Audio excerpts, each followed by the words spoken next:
There are moments in life when heaven goes silent, not because God has abandoned you, because even the angels are standing still, watching what you are becoming. Chosen one, listen carefully. What you activated was not ordinary. This was not luck, not coincidence, not random timing. You crossed a spiritual line most people never even see. The pain you survived awakened something ancient inside your soul. The betrayal sharpened your discernment. The isolation forced you to hear the voice of God louder than the noise of the world. And now, you are no longer vibrating at the level of fear. You stepped into divine authority. That is why people suddenly feel uncomfortable around you. That is why old connections are collapsing. That is why your energy no longer matches the rooms you once begged to stay in. Because the version of you that tolerated disrespect has died. The weak spirit inside you has been burned away by fire. And heaven is saying, "Look at my child now. You prayed for strength. God gave you storms to conquer. You asked for purpose. He allowed darkness to reveal your light. Chosen one, do you understand what is happening? Your suffering was initiation. Every sleepless night, every tear, every rejection, every season where nobody understood you was preparing your spirit for activation. And now your eyes are opening. You can feel energy before people speak. You can sense deception before it arrives. You no longer chase approval because your soul remembers its divine origin. This is spiritual awakening. Most people are asleep inside systems designed to keep them small. But you were selected to break cycles. Generational curses stop with you. Poverty stops with you. Self-hatred stops with you. Fear stops with you. Because God placed a different fire inside your spirit. You were never meant to fit in. You were meant to disrupt, to awaken, to transform. And the enemy knows it. That's why the attacks became heavier when you started healing. That's why confusions surrounded your breakthrough. That's why distractions appeared the moment you became focused. Darkness trembles when a chosen soul remembers who they are. But hear this message clearly. No weapon formed against you can destroy what God has already anointed. You are entering a season where your presence alone shifts atmospheres. Doors will open without explanation. People who doubted you will witness your elevation in silence. Not because you became arrogant, but because you finally stopped abandoning yourself. Chosen one. This next chapter requires courage. You cannot carry old energy into your new destiny. You cannot continue shrinking to make broken people comfortable. You cannot betray your spirit just to avoid being misunderstood. Stand tall. The power you feel rising inside you is real. God did not wake you up to go back to sleep. This is the hour of activation, the hour of alignment, the hour where your soul stops asking permission to exist. And one day, people will ask how you survived everything that tried to destroy you. Tell them this. I discovered that what was inside me was greater than what was against me. Chosen one. Your transformation has already begun. And heaven is watching in awe. The moment your soul began to awaken, everything around you started changing without warning. People who once understood you suddenly could not recognize you anymore. Places that once felt comfortable became heavy on your spirit. Conversations that used to entertain you began to feel empty. You tried to explain it, but words failed, because what was happening to you was not ordinary. It was spiritual. It was divine. It was the beginning of the moment. Heaven called your name. Before this awakening, you spent years trying to survive in a world that constantly pressured you to become someone smaller than who God created you to be. You learned to silence your intuition to make others comfortable. You ignored the warnings inside your spirit because you feared rejection. You carried burdens that were never yours and tolerated energies that slowly drained your soul. Yet even through your confusion, God was watching every silent battle you fought behind closed doors.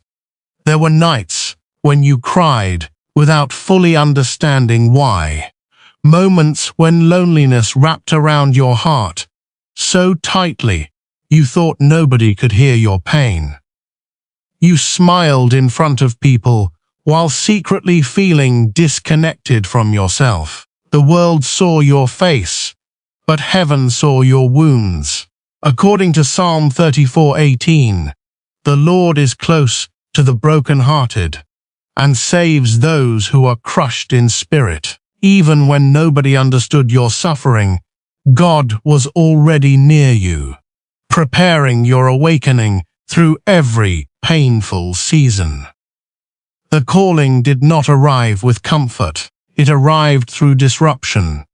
Suddenly, the things you depended on started collapsing. Relationships shifted. Plans failed. Certain doors closed without explanation. At first, you thought your life was falling apart. But spiritually, your old identity was being dismantled. God could not elevate the version of you that was built on fear, insecurity, and survival. Something deeper had to awaken within your spirit. Many people mistake awakening for happiness, but true awakening often begins with separation. God will remove distractions before revealing destiny.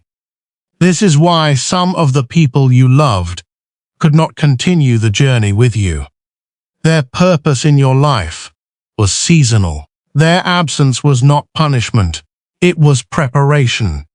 Isaiah 43:19 says, "See, I am doing a new thing. Now it springs up. Do you not perceive it?" Heaven was creating space for transformation before you could fully understand what was happening. The signs became impossible to ignore. Your intuition grew sharper. You started sensing dishonesty without needing proof. You began questioning patterns that once seemed normal. Deep inside, your spirit knew you were created for more than merely existing. The hunger for truth became stronger than the desire to fit in.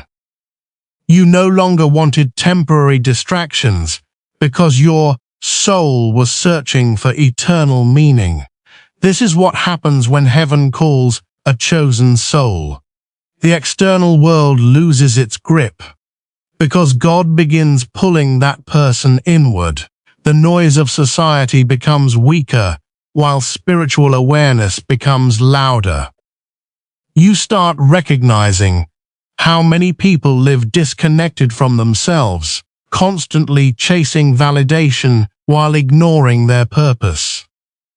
Romans 12:2 teaches, "Do not conform to the pattern of this world, but be transformed by the renewing of your mind." Your awakening began the moment you stopped allowing the world to define your identity. Fear tried to stop you. There were moments you questioned your sanity because nobody around you understood the changes happening inside you. Some people called you distant. Others accused you of changing.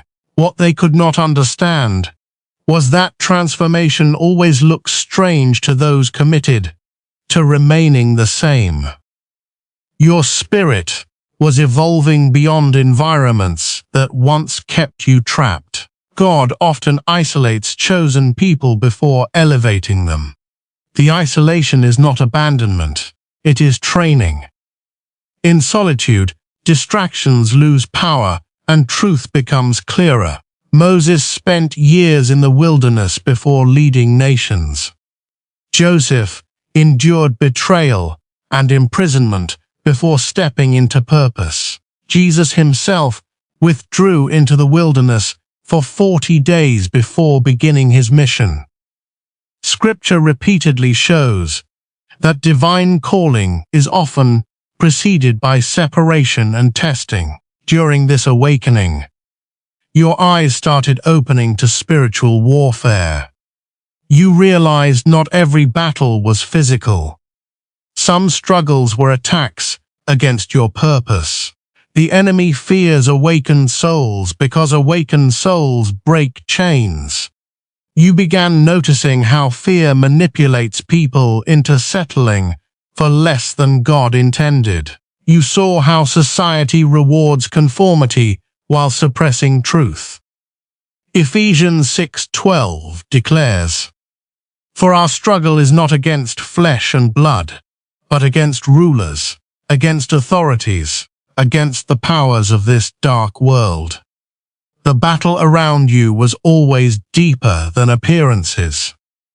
The more you awakened, the more your spirit rejected environments rooted in negativity, deception, and manipulation. Your energy changed. Your discernment increased. You could no longer tolerate fake love, hidden jealousy, or relationships built on control. Some people became uncomfortable around you because awakened energy exposes hidden intentions. Light naturally reveals what darkness wants to hide. There were moments when you felt exhausted from carrying this transformation alone. Awakening can feel lonely because not everyone is willing to confront truth within themselves. Many people prefer comfort over growth. But God never called you to remain asleep just because others fear awakening. John 8:32 says, "Then you will know the truth, and the truth will set you free." Freedom often requires leaving behind illusions that once felt safe. Slowly, your connection with God became more personal than religion. You stopped performing spirituality for appearances and started seeking genuine alignment with heaven. Prayer became deeper. Silence became meaningful. You realized God speaks not only through words, but through conviction, discernment, timing, and peace. You began trusting your spirit more because the voice of God within you became clearer than the opinions around you. The person you once were started fading away. You no longer desired approval from people who never valued your soul. Your standards changed because your spirit remembered its worth. You stopped begging for acceptance in rooms where your purpose was constantly diminished. The awakening taught you that being chosen often means walking alone before walking into destiny. Every painful experience suddenly carried meaning. Betrayal taught discernment. Rejection taught independence. Isolation taught spiritual strength. Delays taught patience. Nothing was wasted.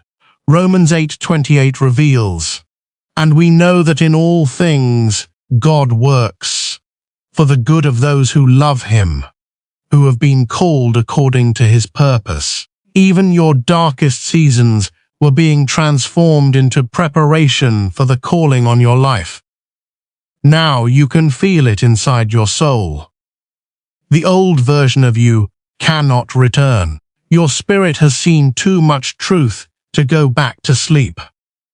Heaven interrupted your ordinary life because your destiny required awakening. The fear that once controlled you is losing power. The insecurity that once silenced you is breaking apart. God is rebuilding your identity from the inside out. The awakening was never random. Before you were born, heaven already knew your purpose. Jeremiah 1:5 says, "Before I formed you in the womb I knew you. Before you were born I set you apart." Your life was marked long before the world placed limitations on you. The calling inside your spirit is ancient. The hunger you feel is divine. The fire growing within you is proof that God never abandoned you, even during the seasons when you felt forgotten. The breaking season does not arrive gently. It does not announce itself with comfort or warning. It enters like a storm that reshapes everything you thought was stable. At first it feels like loss after loss, confusion after confusion, and silence where answers used to be. You begin to wonder what you did wrong, why everything that once held your life together is suddenly falling apart. But what you are experiencing is not destruction without purpose. It is divine breaking, the kind that prepares a vessel for something greater than its former capacity. There is a hidden law in spiritual transformation. What God intends to elevate must first be broken from its limitations. Not to destroy the person, but to destroy what is false, what is temporary, and what cannot survive destiny. The breaking season is where identity is stripped of illusion. It is where dependency on people, systems, and external validation begins to collapse so that reliance on God becomes unavoidable. Proverbs 3:5 reminds, "Trust in the Lord with all your heart, and lean not on your own understanding." This season forces you into that trust whether you are ready or not. During this period, relationships begin to shift in painful ways. Some people you believed would always be present suddenly become distant or completely absent. Conversations that once felt natural start feeling forced. Loyalty that you assumed was permanent reveals its conditions. At first, it feels like betrayal, but deeper discernment reveals something more spiritual. Not everyone assigned to your comfort is assigned to your destiny. Some connections were never meant to survive your growth. Ecclesiastes 3:1 says, "To everything there is a season, and a time to every purpose under the heaven." The breaking season is the time when God separates seasons from purpose. Your emotional world becomes unstable because everything familiar is being removed or reshaped. You try to hold on to what is leaving, but the tighter you grasp, the more painful it becomes. This resistance creates inner conflict. You begin questioning yourself, your decisions, your worth, and even your faith. But what feels like emotional collapse is actually spiritual recalibration. God is loosening your attachment to what cannot carry you forward. Sometimes what you call heartbreak is actually alignment in disguise. In this season, silence becomes louder than words. Prayers feel unanswered. Doors you expected to open remain closed without explanation. Delays multiply, opportunities vanish at the last moment. You begin to feel forgotten. But heaven is not absent. It is strategically quiet. According to Habakkuk 2:3, though it linger, wait for it. It will certainly come and will not delay. Divine timing often appears like delay from a human perspective. What is being protected is your destiny from premature exposure. The breaking season also exposes inner weaknesses that were previously hidden beneath distractions. Old fears resurface, insecurities become louder. Doubt begins to challenge your identity. You may even feel like you are losing progress spiritually. But what is happening is purification. God is revealing what still needs healing, so it cannot sabotage what is coming next. Like gold refined in fire, impurities rise to the surface before they are removed. Malachi 3:3 describes God as a refiner and purifier of silver.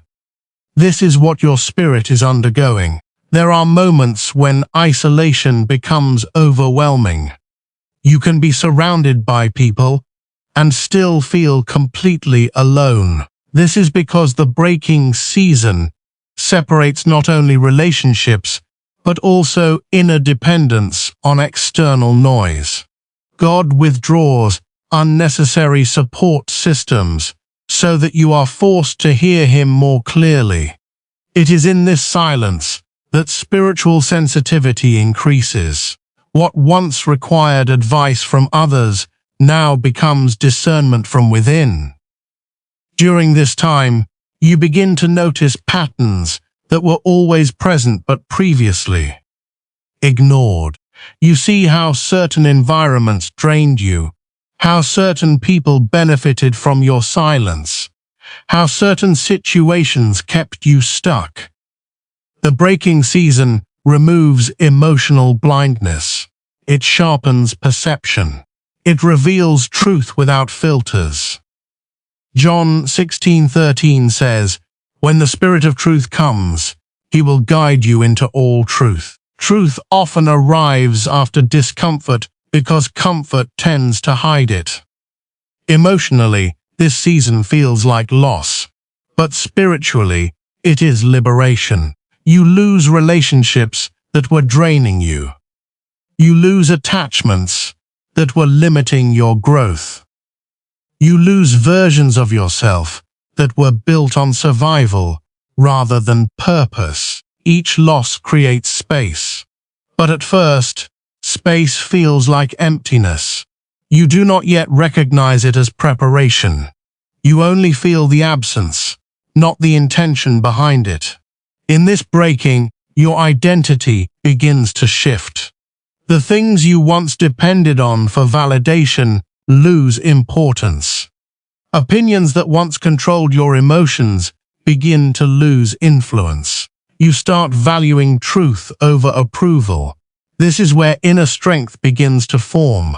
Not strength that is loud or visible, but strength that is quiet, grounded, and unshakable.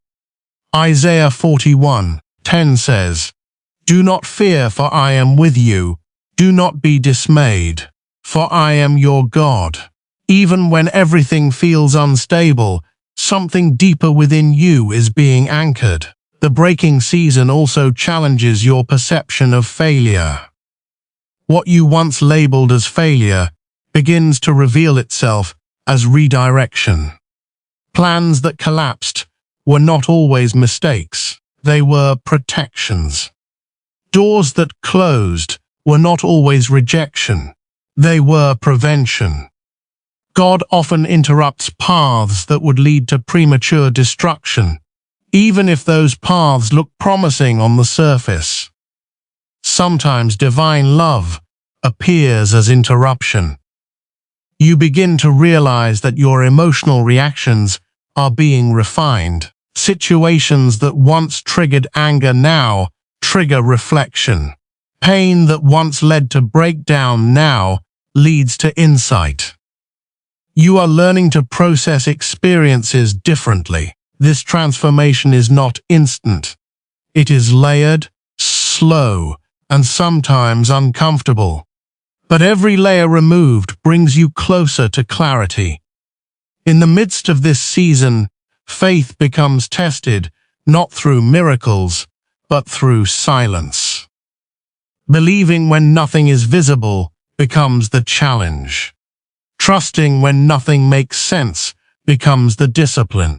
Many abandon their spiritual journey in this phase because they mistake silence for absence. But Hebrews 11:1 defines faith as confidence in what we hope for and assurance about what we do not see. The breaking season exists to strengthen that unseen assurance. Even your sense of time feels distorted. What used to feel fast now feels slow. Progress feels invisible. Yet beneath the surface, deep restructuring is taking place. Internal foundations are being rebuilt. Emotional dependencies are being dismantled. Spiritual awareness is being expanded. You are not stagnant.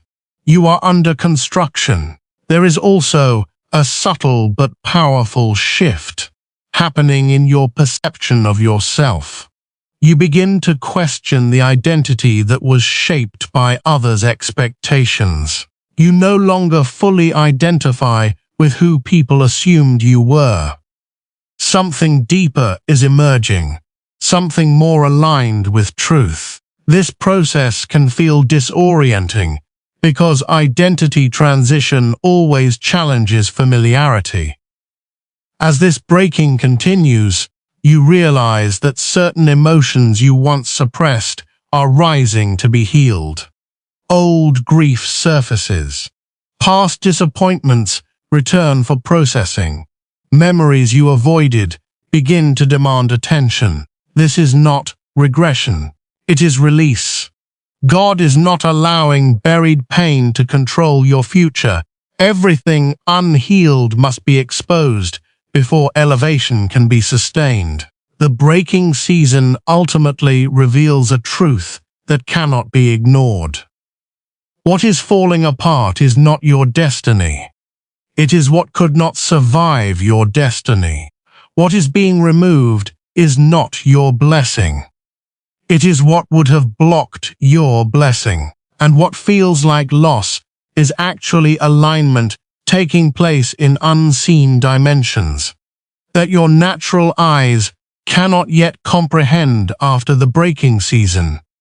Something shifts inside your spirit in a way that cannot be reversed. It feels like a quiet fire has been lit within you, not loud, not chaotic, but steady and undeniable. This is the moment of spiritual activation, where everything that was broken, removed, and refined begins to form into awareness, authority, and inner alignment. You start sensing life differently. You no longer move only by emotion, but by discernment. You no longer react the same way to situations that once controlled you. Something deeper has awakened within your consciousness. And it feels like remembering rather than learning. Spiritual activation is not a sudden explosion. It is a gradual awakening of power that was always within you, but was previously dormant under fear, distraction, and emotional weight. Romans 12:11 speaks of being fervent in spirit, and this fervency is what begins to rise inside you.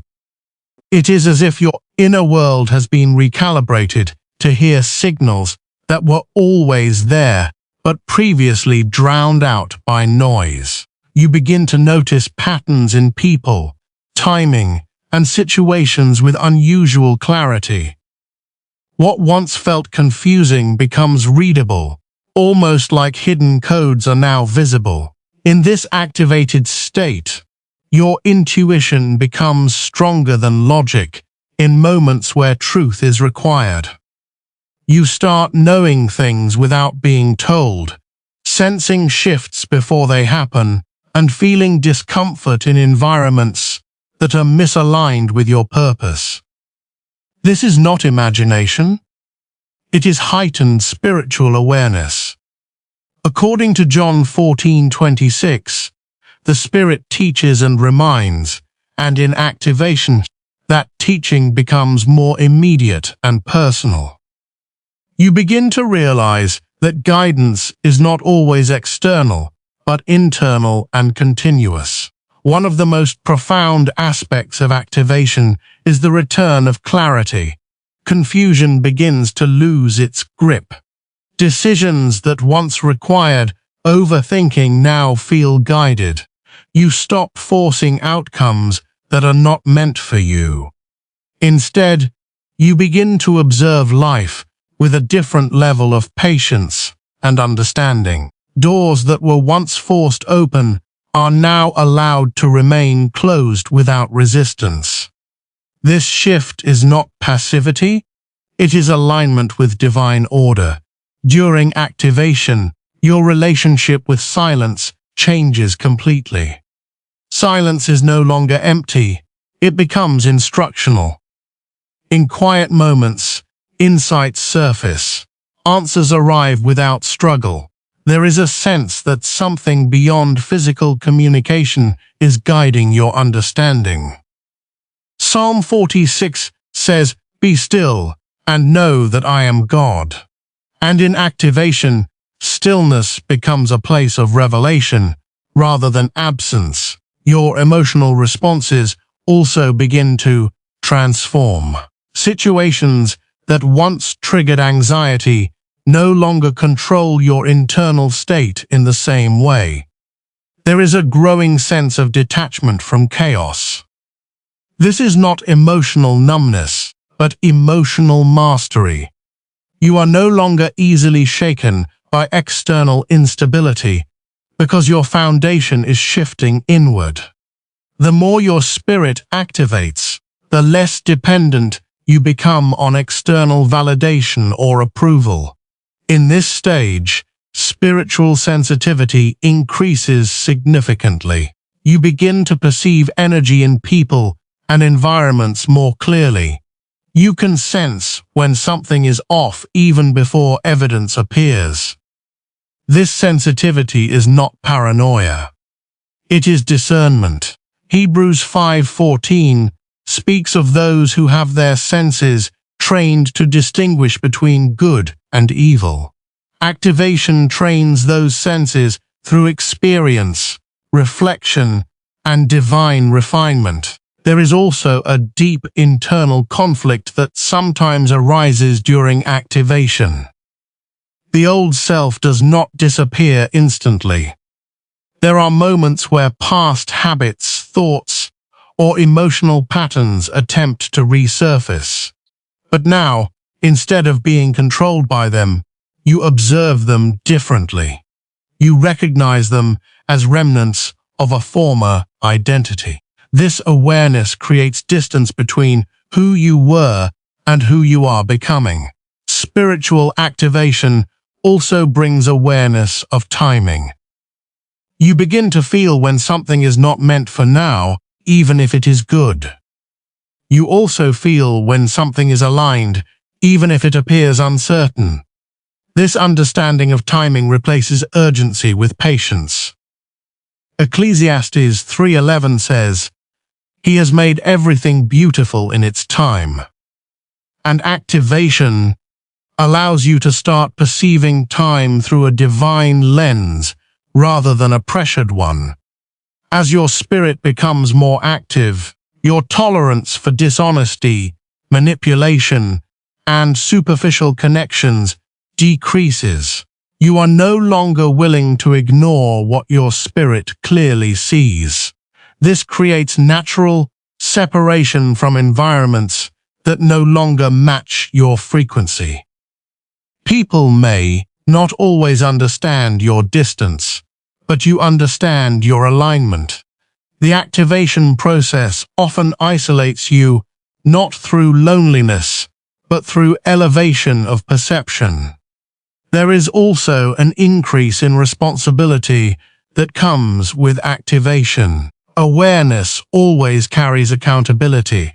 You can no longer claim ignorance about things you now clearly perceive.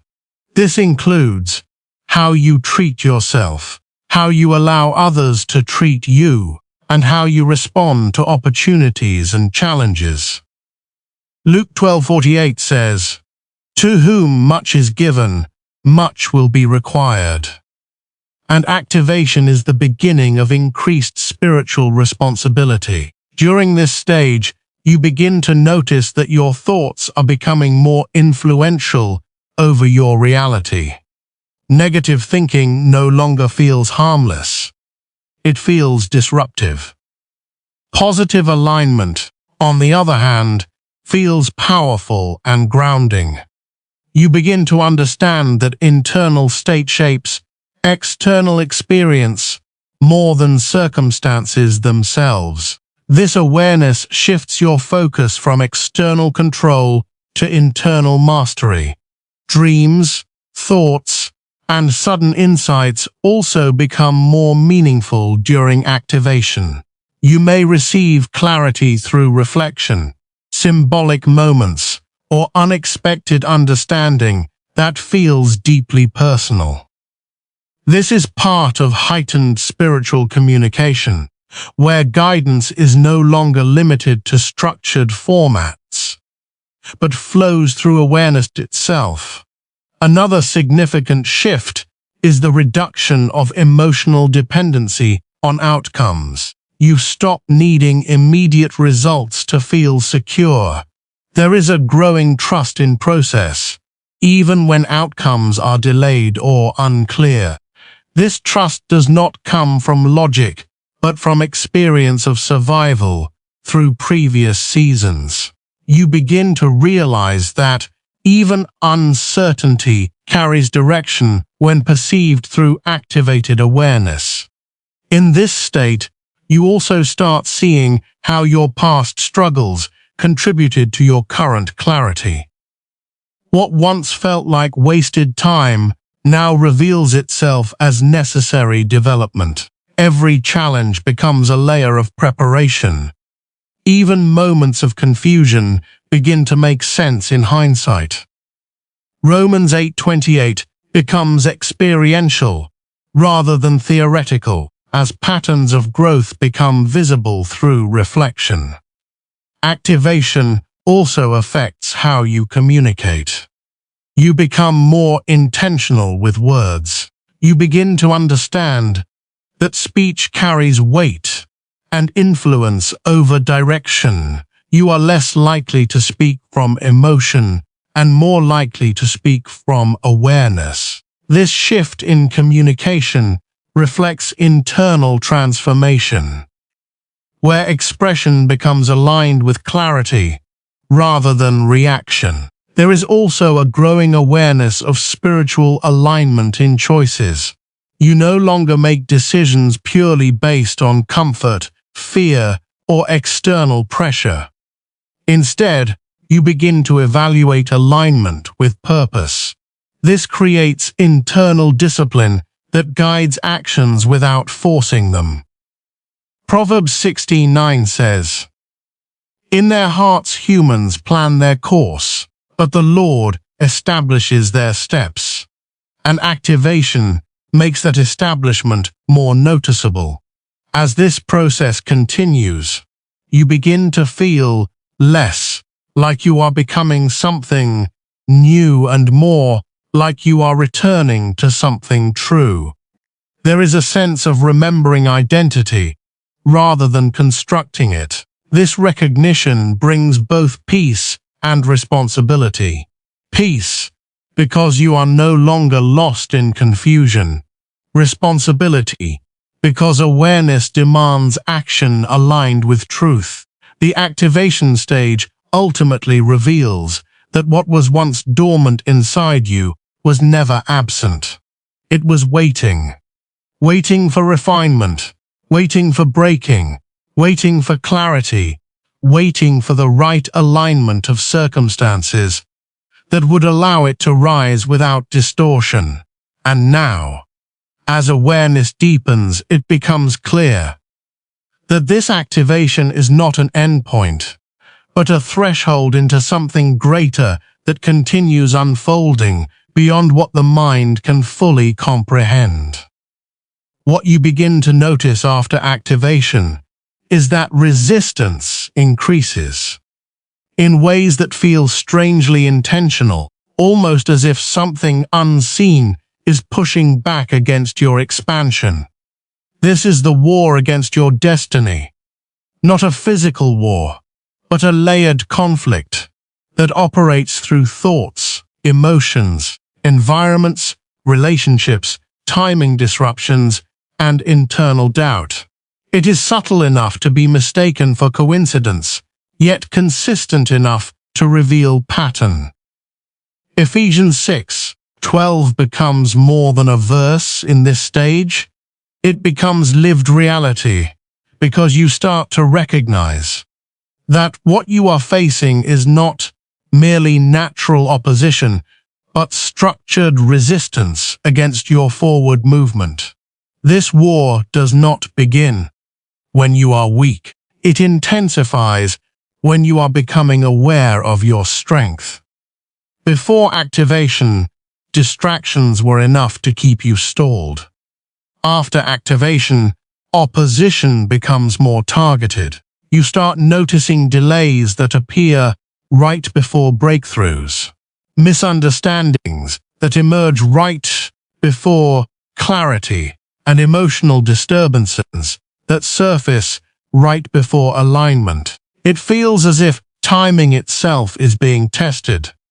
But what is truly happening is pressure against your consistency, because destiny does not unfold through intention alone, but through sustained alignment under pressure. One of the first battlegrounds is the mind. Thoughts become more active, more intrusive, and sometimes contradictory. Doubt begins to question what you already sensed clearly in your spirit. Fear attempts to reinterpret clarity as confusion. Old mental patterns that you thought were gone reappear in subtle ways. This is not regression. It is resistance attempting to regain access. According to 2 Corinthians 10:5, we take captive every thought to make it obedient to Christ. And in this stage, that instruction becomes essential. Because unchecked thought patterns can create emotional instability that interrupts spiritual focus. Another layer of this war appears through emotional turbulence. Feelings fluctuate without clear external triggers. Moments of peace are interrupted by sudden waves of uncertainty. Emotional memory resurfaces, not to define you, but to test your stability. Situations that you believed were healed may return in memory form to see if they still have emotional control over you. The goal of this resistance is not just disruption, but reaction, because reaction often leads to misalignment, and misalignment delays progression. Relationships also become part of this unseen conflict. People who once seemed supportive may begin to act differently without explanation. Conversations may feel strained or misinterpreted. Distance may grow where there was once closeness. This is not always personal betrayal. Sometimes it is spiritual misalignment revealing itself through behavior. Amos 3:3 asks, "Can two walk together unless they agree?" In this season, agreement is tested, and where alignment no longer exists, separation becomes natural rather than forced. There are also patterns of confusion that arise around decision-making. Choices that once felt simple begin to feel complex. Options multiply in ways that create hesitation. This is not always because clarity is absent, but because pressure is applied to delay decisive movement. The war against destiny often targets timing more than direction, because delaying a correct path can be as effective as redirecting someone entirely. Proverbs 4:27 says, "Do not turn to the right or the left. Keep your foot put from evil." And in this stage, focus becomes a form of resistance against distraction. You may also notice unusual resistance when you attempt growth. When you try to discipline yourself, something pulls you toward old habits. When you try to elevate your thinking, distractions increase. When you try to focus spiritually, noise intensifies. This pattern is not random. It is designed to test whether your activation is temporary emotion or sustained transformation. James 1:3 says, "The testing of your faith produces perseverance, and perseverance is what this stage demands." Another dimension of this conflict is timing distortion. Delays begin to feel heavier than usual. Progress feels slowed, even when movement is happening internally. Opportunities appear, but do not fully manifest. This creates emotional pressure to abandon patience. But the purpose of this distortion is to test endurance. What is delayed is not denied, but delay is often used as a pressure point to provoke premature action.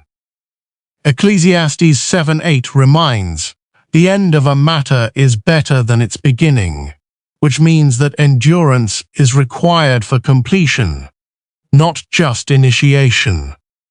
Spiritual warfare in this stage is also subtle in perception. You begin to sense heaviness in certain environments without logical explanation.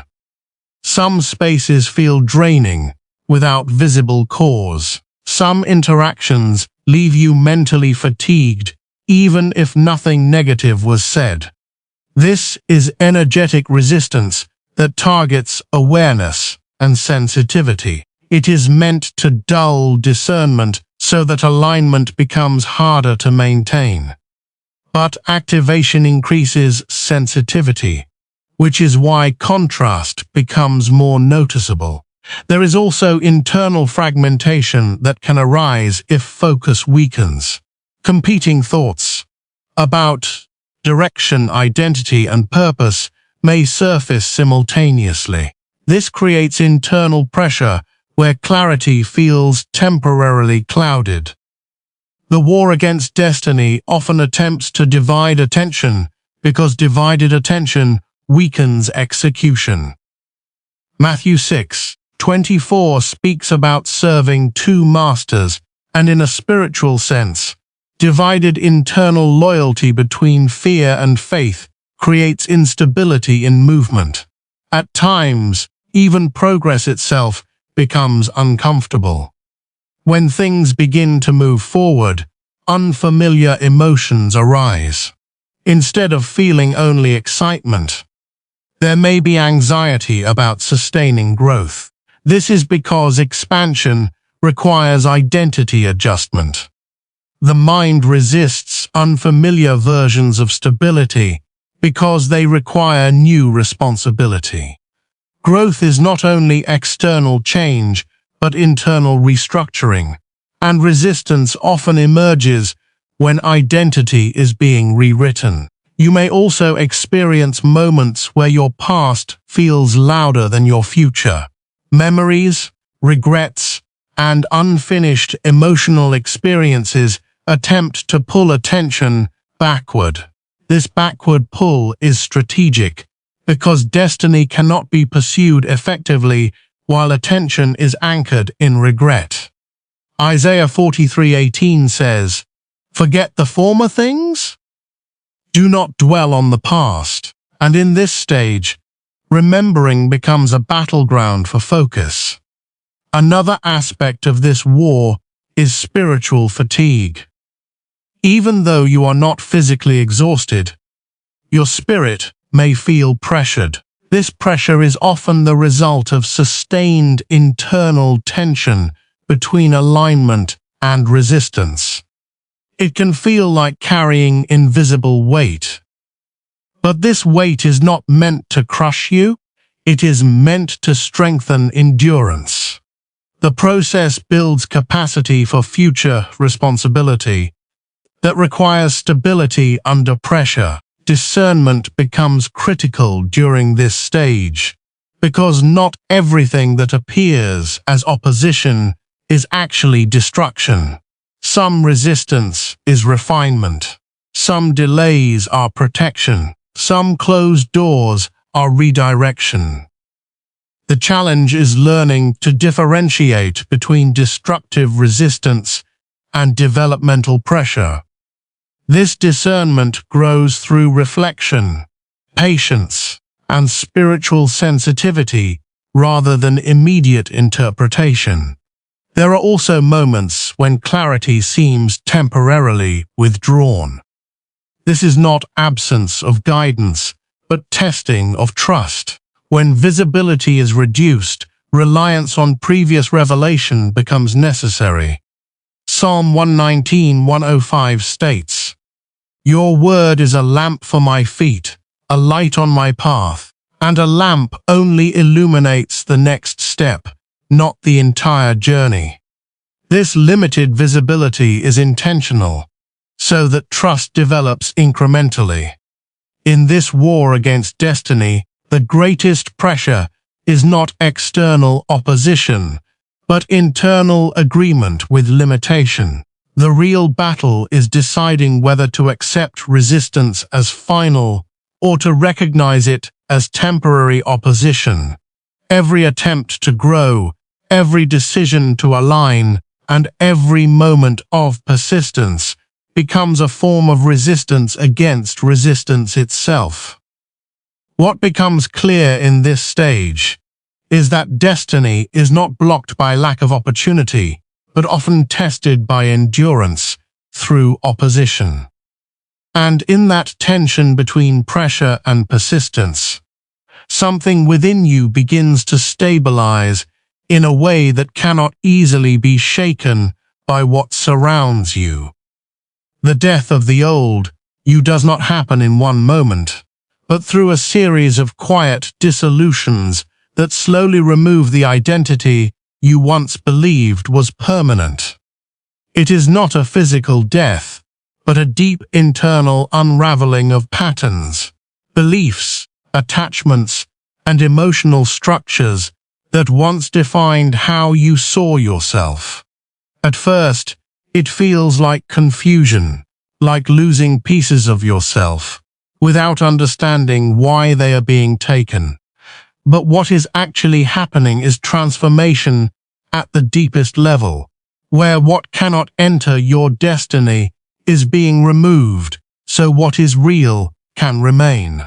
There comes a point in this process where you can no longer operate from the same emotional responses that once controlled your life. Things that used to trigger strong reactions begin to lose their grip. Situations that once defined your self-worth no longer hold the same power. You begin to feel distance between who you were and who you are becoming.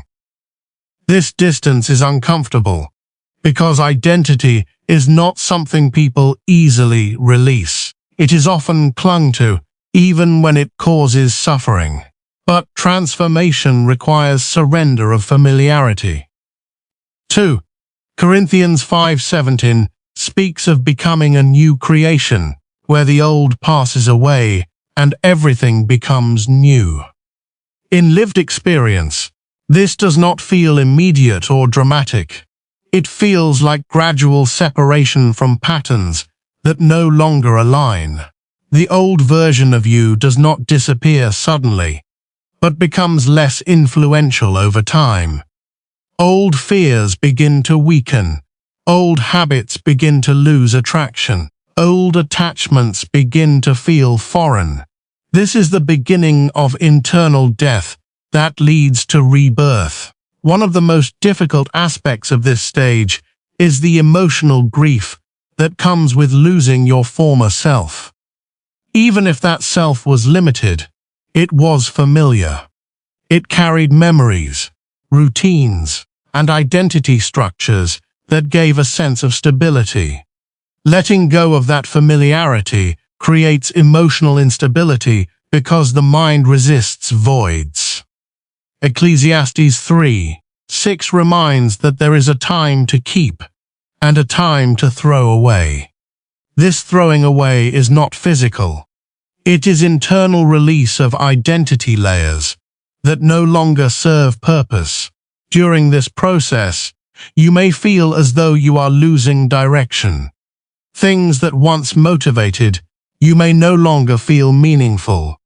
Goals that once excited you may feel distant or unclear. This is not emptiness without purpose. It is transition space. It is the space between identities where the old has dissolved, but the new has not yet fully formed in awareness. This space can feel unsettling because it lacks definition, but it is necessary for rebirth. There is also a period where your perception of time changes. The past may feel distant, as if it belonged to someone else. Memories begin to feel disconnected from your current awareness.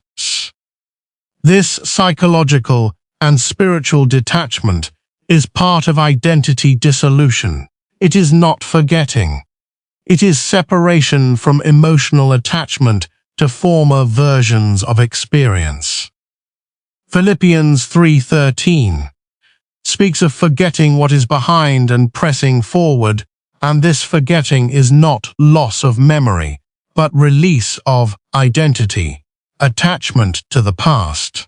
Relationships become one of the clearest mirrors of this transformation. People who once resonated with your old self may no longer align with your current state. Conversations feel different.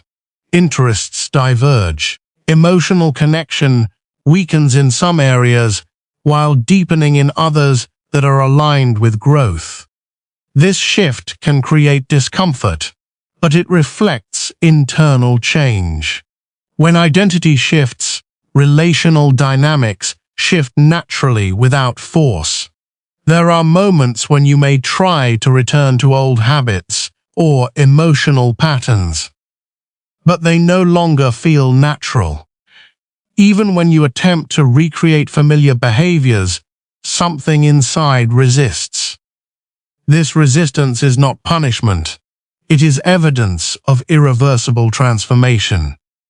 Once awareness expands, regression becomes increasingly difficult because consciousness does not fully return to previous limitations after exposure to higher perception.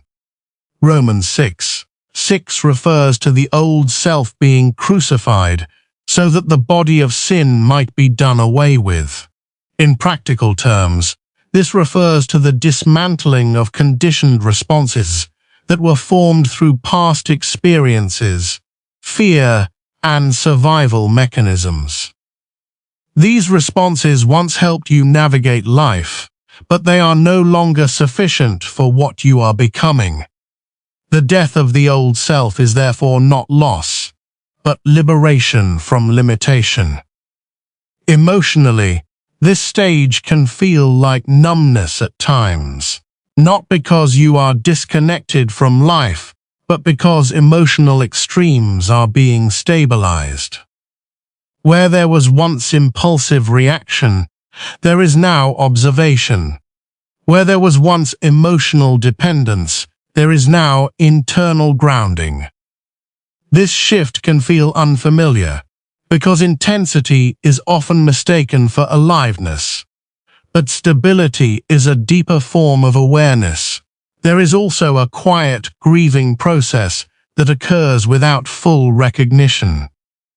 You grieve who you thought you were, what you thought your life would look like, and how you thought relationships would unfold. This grief is subtle but persistent. It surfaces in reflection, silence, and moments of introspection. Yet within this grief is purification, because emotional attachment to illusions must dissolve before truth can fully emerge. In this stage, spiritual awareness becomes more refined. You begin to observe yourself from a higher perspective, noticing patterns without being consumed by them. You recognize thoughts as temporary rather than absolute truth.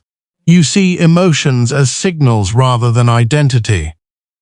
This shift in perception is part of ego dissolution, where identification with thought and emotion weakens, allowing deeper awareness to emerge. Galatians 2:20 speaks of being crucified with Christ, so that it is no longer I who lives, but Christ living within. In experiential terms, this reflects the diminishing dominance of ego-driven identity and the emergence of higher alignment consciousness.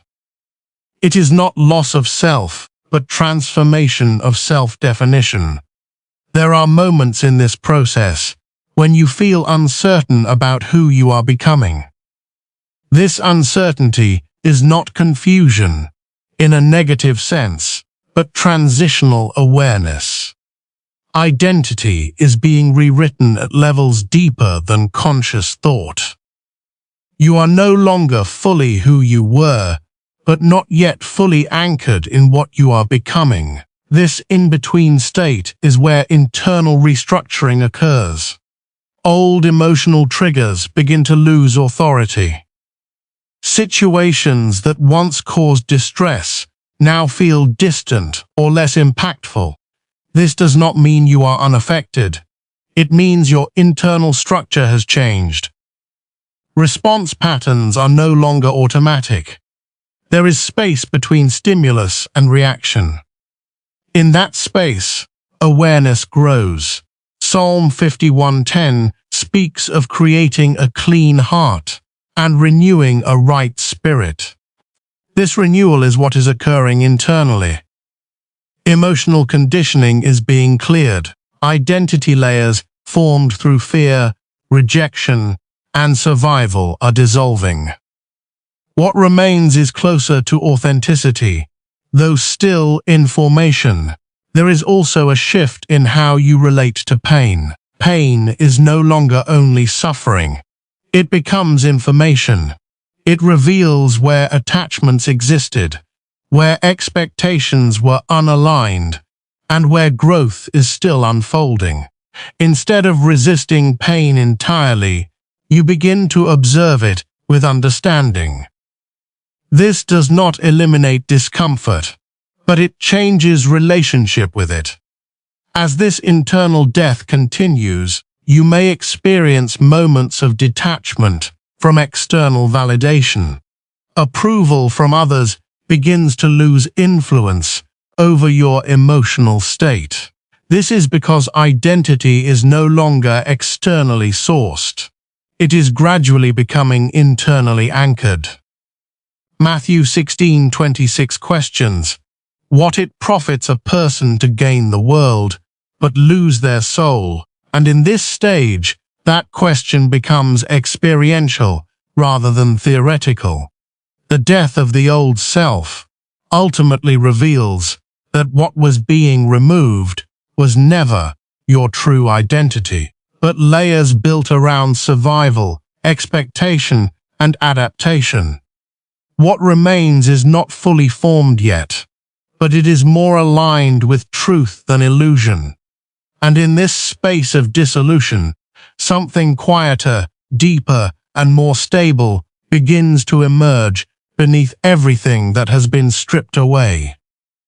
The chosen mindset does not begin as confidence. It begins as awareness that you can no longer live unconsciously. After the death of the old self, something stabilizes within you that refuses to return to previous patterns. It is not arrogance, and it is not superiority. It is a quiet inner, knowing that your life is no longer random, and your existence is not accidental. This mindset emerges from everything you have endured, everything you have lost, and everything you have survived, without fully understanding how you made it through. At this stage, perception becomes more refined. You begin to see life through patterns instead of isolated events. What once looked like coincidence now appears as alignment or misalignment. You start noticing how decisions shape outcomes long before results appear. Proverbs 23:7 says, "As a man thinks in his heart, so is he." And this becomes more evident in lived experience. Thoughts are no longer just mental activity. They become directional forces influencing how you engage with reality. The chosen mindset carries a deep sense of responsibility. You no longer view yourself as a passive participant in life. There is an internal recognition that your decisions, your focus, and your energy all contribute to shaping your path. This awareness creates discipline, not through pressure, but through understanding.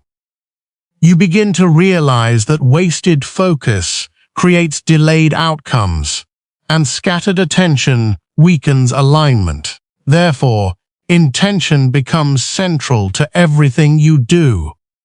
One of the most significant changes in this mindset is the relationship with fear. Fear no longer operates as a controlling force, but as an indicator. Instead of stopping you, fear begins to signal areas of expansion. What once intimidated you now reveals where growth is required. 2 Timothy 1:7 speaks of a spirit, not of fear, but of power, love, and sound mind.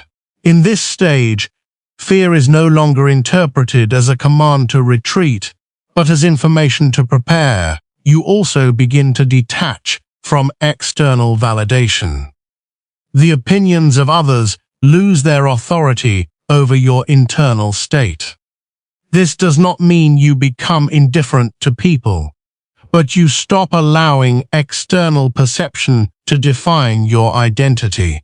Approval becomes less important than alignment. This shift is subtle but powerful because it frees mental energy that was previously spent managing perception.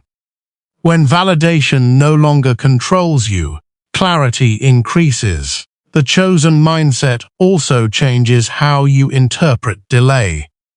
What once felt like rejection now feels like timing adjustment.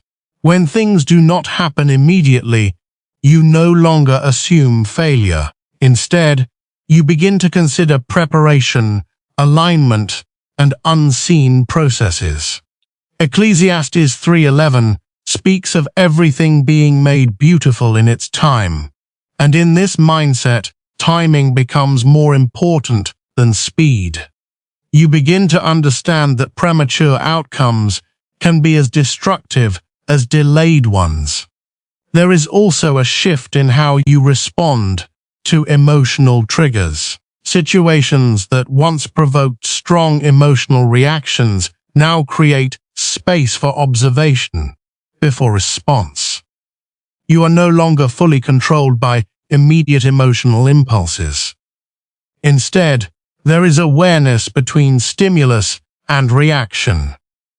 This space allows for discernment rather than reaction. Emotional intelligence increases not through suppression, but through awareness and integration. In the chosen mindset, you begin to recognize the importance of energy management. Not everything deserves your attention, response, or emotional investment. You become more selective with where you place focus. Conversations, environments, and relationships are evaluated based on alignment rather than habit. This selectivity is not isolation. It is preservation of internal clarity. Jesus often withdrew from crowds to maintain spiritual focus, as reflected in Luke 5:16, showing that withdrawal can be part of alignment rather than avoidance. Another key aspect of this mindset is accountability.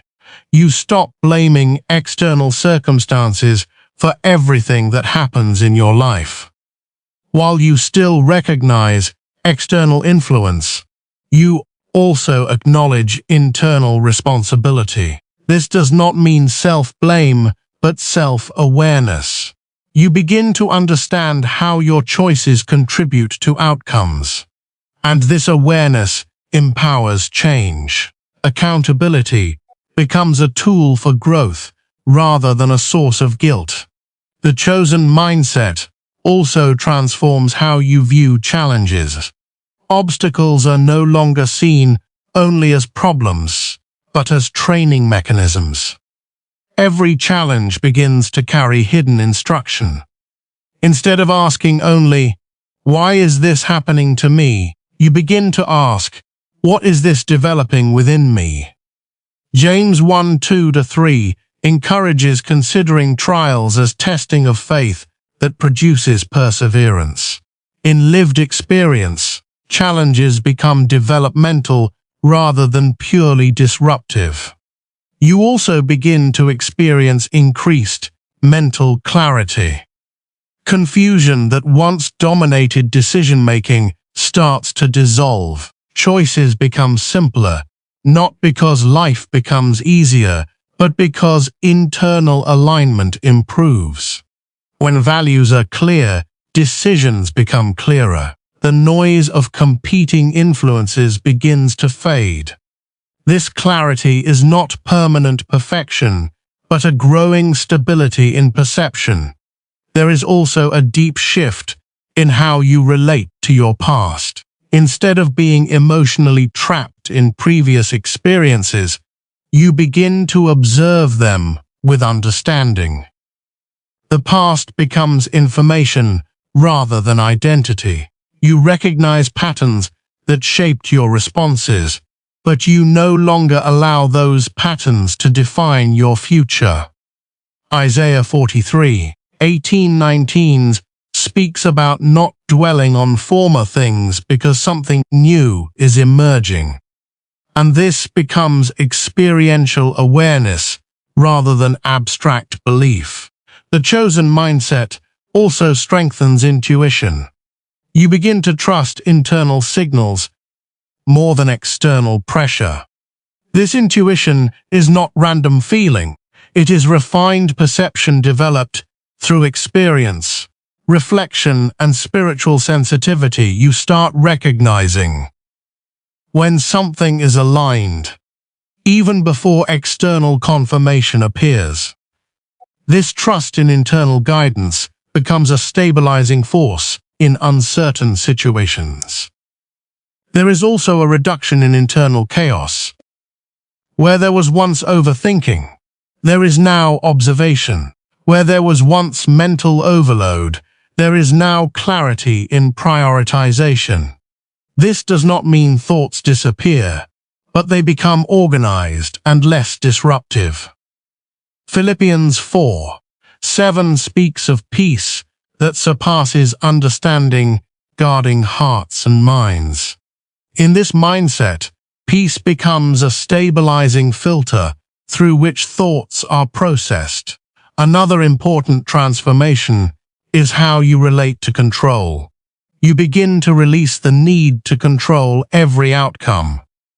Instead, you focus on alignment of actions while allowing results to unfold. This shift reduces anxiety because control is often linked to fear of uncertainty. When trust replaces control, mental pressure decreases. This does not mean passivity but strategic participation, without emotional obsession over outcomes. In this stage, discipline becomes internal rather than forced. You no longer act only through external motivation. Instead, there is internal structure guiding behavior. Habits begin to align naturally with long-term vision. Resistance to growth decreases because alignment increases. Discipline becomes identity-based rather than pressure-based. The chosen mindset also changes how you perceive success. Success is no longer only external achievement. It becomes internal alignment, peace of mind, clarity of direction, and consistency in truth. External results are still valued, but they are no longer the sole measure of progress. Matthew 6:33 emphasizes seeking alignment first, and other things follow as a result of that alignment. You also begin to notice that distractions lose their appeal. What once easily captured your attention now feels unnecessary. This is because internal priorities have shifted. When purpose becomes clearer, distractions become less attractive. Energy is no longer scattered across irrelevant pursuits, but directed toward meaningful development. There is also increased emotional stability. You are less likely to be shaken by temporary circumstances. Instead of reacting impulsively, you process experiences with more balance. This stability does not mean absence of emotion, but mastery over emotional influence. It creates resilience in environments that once caused instability. The chosen mindset ultimately reflects a transition from survival-based living to awareness-based living. You are no longer just reacting to life, but consciously engaging with it. Every experience becomes part of a larger unfolding pattern that is shaping direction. And within this awareness, something steady continues forming beneath thought, emotion, and circumstance. The prophetic shift does not arrive as noise or spectacle, but as a subtle rearrangement of perception, where what once felt uncertain begins to carry meaning beyond the surface level. It is a stage where awareness becomes sharpened to the point that you no longer interpret life only through emotion or immediate logic, but through deeper alignment, patterns that unfold over time. This shift feels like stepping into a different layer of understanding, where events, timing, and inner guidance begin to connect in ways that were previously invisible. Amos 3:7 speaks of God revealing secrets to his servants, and in this phase, revelation is experienced not as external prophecy alone, but as internal clarity emerging from alignment. In this stage, your sense of direction begins to feel less dependent on external confirmation. You no longer require constant validation before recognizing what is right for you. Instead, there is an internal witness that confirms or unsettles certain paths before they fully manifest. This does not eliminate doubt entirely, but it changes how doubt is processed. Doubt becomes something observed, rather than obeyed. You begin to distinguish between fear-based hesitation and genuine spiritual redirection. The prophetic shift also changes how you perceive timing. Delays no longer feel like absence of movement, but like unseen preparation.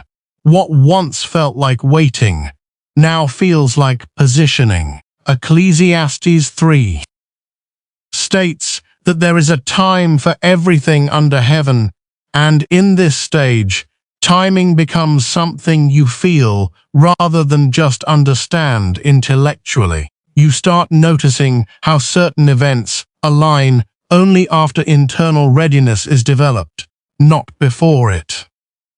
Another significant aspect of this shift is heightened sensitivity to patterns. You begin to recognize repetition in experiences, relationships, and internal cycles. Situations that appear different on the surface reveal similar underlying lessons. This awareness allows you to break cycles more consciously because recognition precedes repetition. What once felt like random struggle begins to reveal itself as structured refinement. There is also a deepening of discernment in relationships. You begin to sense alignment beyond words. People may say the right things, but your perception begins to register inconsistency or harmony beneath their expression. This is not judgment, but awareness of energy and intention. John 10:27 speaks of recognizing the voice that aligns with truth. And in this stage, recognition becomes more intuitive than analytical. The prophetic shift often brings a quiet separation from environments that no longer match your internal state. This separation is not always dramatic. It can be gradual, almost unnoticeable, until distance is complete. You begin to lose interest in conversations, spaces, and habits that once occupied significant emotional space. This is not rejection of the external world, but refinement of internal alignment. As perception expands, tolerance for misalignment naturally decreases. During this phase, your internal world becomes more active than your external circumstances. Insights arise in moments of silence, reflection, and even ordinary activity. Thoughts begin to carry layered meaning. You may reflect on a situation and suddenly perceive a deeper lesson that was not visible before. This is part of increased cognitive and spiritual integration, where understanding becomes multi-dimensional rather than linear. The prophetic shift also enhances awareness of consequences before they fully unfold. You begin to sense the direction an action will lead to before the outcome manifests.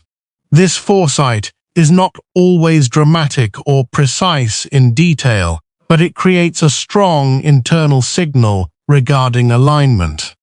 Proverbs 27:12 states that a prudent person sees danger and hides, while the simple continue and suffer.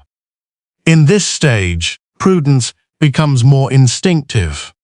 Emotionally, there is a refinement in how you process experiences.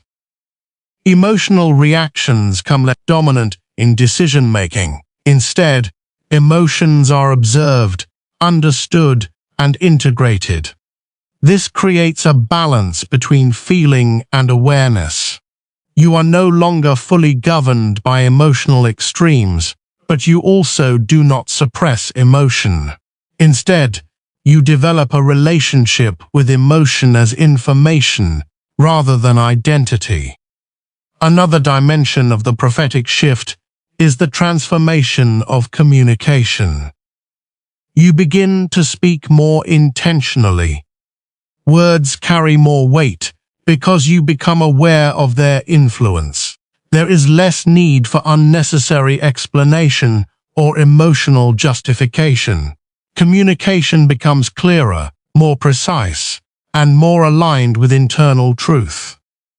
Proverbs 18:21 speaks of the power of life and death in the tongue, and in this stage, speech becomes more deliberate. There is also a growing awareness of unseen influence in decisions. You begin to recognize how subtle thoughts can redirect your choices if not observed carefully. This awareness creates a form of internal vigilance, not rooted in fear, but in responsibility. You start noticing how certain thoughts lead to alignment, while others lead to distraction.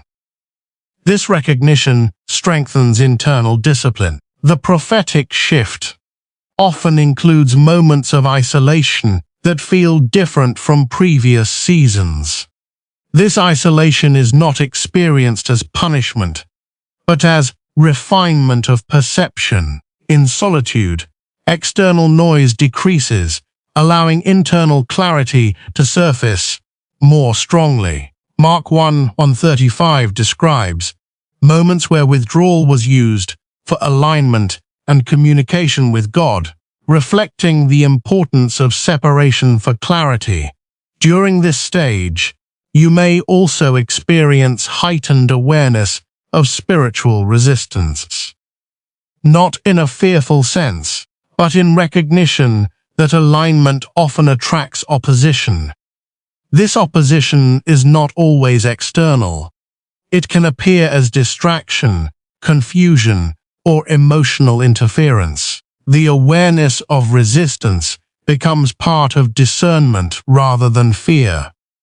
Another key feature of this shift is the reduction of emotional attachment to uncertainty. You become more comfortable not knowing every detail of the future. Instead of seeking immediate answers, you begin to trust unfolding processes. This trust is not passive. It is grounded in past experiences of alignment and recovery. Hebrews 11:1 describes faith as assurance in what is not yet seen, and this assurance becomes more experiential. There is also a noticeable increase in inner stillness, even in external activity. You begin to function with a sense of calm awareness, even in environments that previously caused stress. This stillness is not detachment from life, but stability within movement. It allows clearer decision-making and reduces emotional reactivity. The prophetic shift also affects how you interpret setbacks. Instead of seeing them as purely negative, you begin to evaluate their role in direction. Correction. Setbacks become part of recalibration rather than failure. This perspective reduces emotional collapse when things do not go as expected and increases adaptability. Another important aspect is the strengthening of inner conviction. Once you sense alignment, you become less easily swayed by external pressure. This conviction is not stubbornness, but grounded awareness. It allows you to remain steady even when external opinions differ from internal understanding.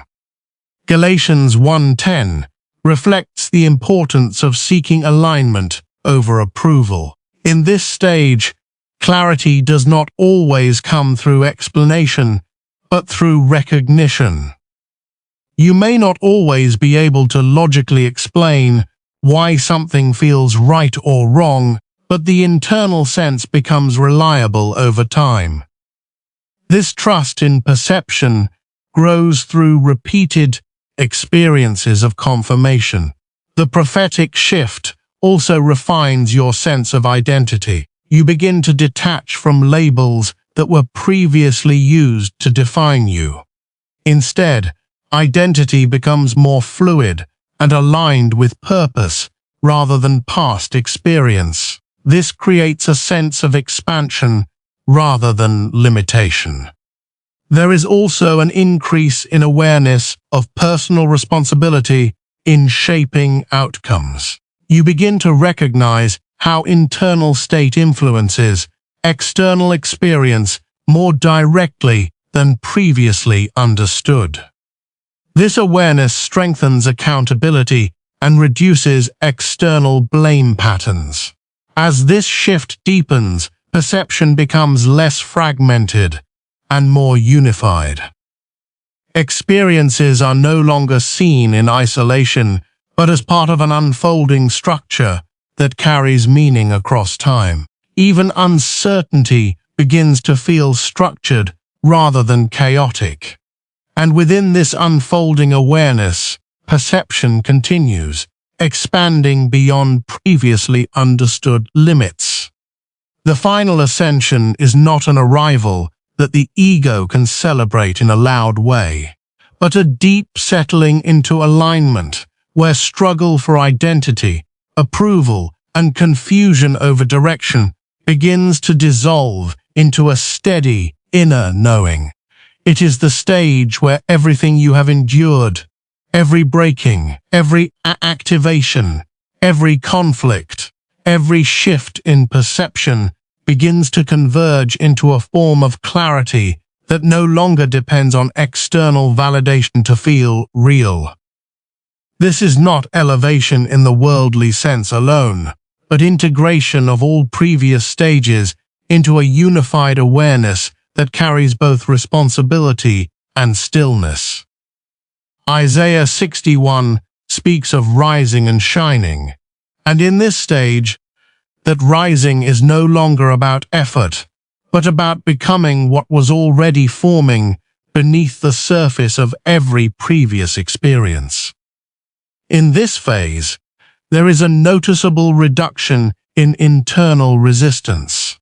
The parts of you that once fought against change begin to rest. The need to constantly question your path diminishes because your awareness has already passed through repeated refinement.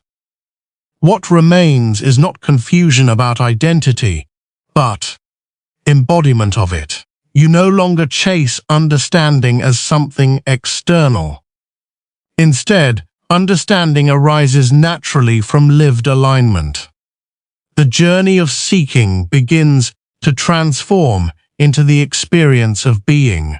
One of the defining characteristics of final ascension is the stability of perception. Earlier stages were marked by fluctuation, emotional turbulence, and shifts in understanding. Now there is continuity. Experiences are still dynamic, but your internal response remains steady. You are no longer easily pulled into extremes of fear or excitement because your center of awareness is anchored. Philippians 4:11-12 reflects contentment in varying conditions, and this contentment becomes experiential stability rather than conceptual acceptance. There is also a deep integration of lessons that were previously learned in fragments. Everything that once felt separate begins to reveal interconnected meaning. Pain, delay, isolation, activation, conflict, and transformation are no longer viewed as isolated events, but as parts of a continuous, unfolding process. This awareness creates a sense of coherence, where life feels structured even in uncertainty. What once seemed random now appears purposeful in retrospect, and this recognition stabilizes perception further. In this stage, attachment to outcomes begins to weaken significantly. You still set intentions and move with direction, but emotional dependence on specific results diminishes. There is trust in process rather than fixation on endpoints. This does not mean lack of ambition, but liberation from emotional volatility tied to outcomes. Matthew 6:34 emphasizes not worrying about tomorrow, and in this phase, that principle becomes lived experience rather than instruction. The final ascension also brings a refined relationship with silence. Silence is no longer uncomfortable or empty. It becomes a state of communication, reflection, and presence. In silence, clarity becomes more accessible than in noise. You begin to prefer depth over stimulation, presence over distraction, and awareness over constant activity.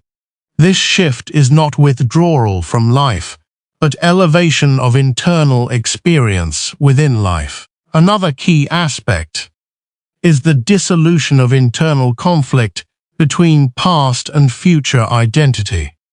The past no longer holds emotional authority over your present state, and the future no longer creates anxiety in the same way. Instead, there is presence within the current unfolding moment. This does not eliminate memory or planning, but it removes emotional distortion from both. Isaiah 43:18-19 speaks of not dwelling on former things, because something new is unfolding, and in this stage, that unfolding becomes continuously present. There is also a strong sense of internal coherence in decision-making. Choices become clearer, not because life becomes simpler, but because internal alignment has increased. You are able to distinguish with greater accuracy between what aligns and what does not, without excessive deliberation. This clarity is not rigid, but fluid, guided by awareness rather than confusion. Emotional regulation becomes natural rather than forced. You are no longer suppressing emotions or being overwhelmed by them. Instead, emotions flow through awareness without dominating it. This creates a sense of emotional maturity where experience is felt but not distorted. Psalm 131:2 reflects a calm and quieted soul, and this state becomes increasingly consistent. In final ascension, identity is no longer something you are trying to construct or defend. It is something you are embodying. The need to prove yourself diminishes because internal validation has replaced external dependency.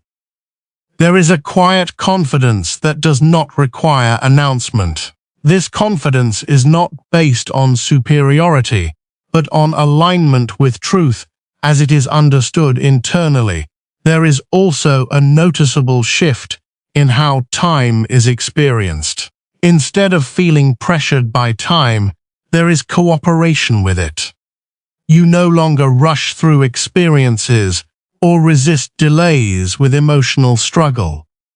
Instead, timing is understood as part of unfolding structure. Ecclesiastes 3:11 speaks of divine timing, and in this stage, timing becomes something you align with rather than resist. Another transformation in this stage is the reduction of unnecessary internal dialogue. Overthinking decreases because clarity increases. The mind becomes less fragmented and more focused. Thoughts are still present, but they no longer dominate awareness. There is a separation between thinking and being, where thought is observed rather than inhabited. Relationships in this stage also transform in quality. You no longer engage from neediness or dependency, but from presence and authenticity. Connections that remain are often more aligned, less chaotic, and more meaningful. Those that are not aligned naturally fade without force or emotional struggle. Amos 3:3 reflects walking in agreement, and in this stage, agreement becomes a natural filter for connection. There is also a deep sense of acceptance of the entire journey. You no longer resist what has happened in your life, even the painful parts. Instead, you begin to see how every stage contributed to current awareness. This acceptance is not resignation but integration. It is the recognition that nothing was wasted in the formation of who you are becoming. The final ascension also carries a quiet sense of responsibility. Awareness brings accountability, and alignment brings stewardship. You become more conscious of how your presence affects environments, how your choices influence direction, and how your awareness shapes interaction. Luke 12:48 reflects responsibility increasing with awareness, and this principle becomes lived reality. There is also an expansion of perception beyond immediate experience. You begin to recognize patterns that extend beyond individual moments into broader cycles of life. This expanded perception creates patience and understanding for processes that previously felt unclear. Instead of reacting to surface events, you begin to understand underlying movement. In this stage, peace becomes less of an emotional state and more of a structural foundation. It is not dependent on circumstances, but exists beneath them. Even when challenges arise, they no longer destabilize internal awareness in the same way. This peace is not passive, but grounded in integration of experience and understanding. Another key aspect is the release of comparison. You no longer measure your journey against others in the same way. Instead, you recognize that each path unfolds differently. This reduces internal pressure and creates more space for authentic development. Galatians 6:4 speaks of examining one's own actions without comparison, and this becomes lived understanding. As this stage continues, awareness feels less fragmented and more unified. Thoughts, emotions, perception, and action begin to align more consistently. There is less internal contradiction and more coherence. Life is no longer experienced as separate compartments, but as a continuous flow of awareness, expressing itself through experience.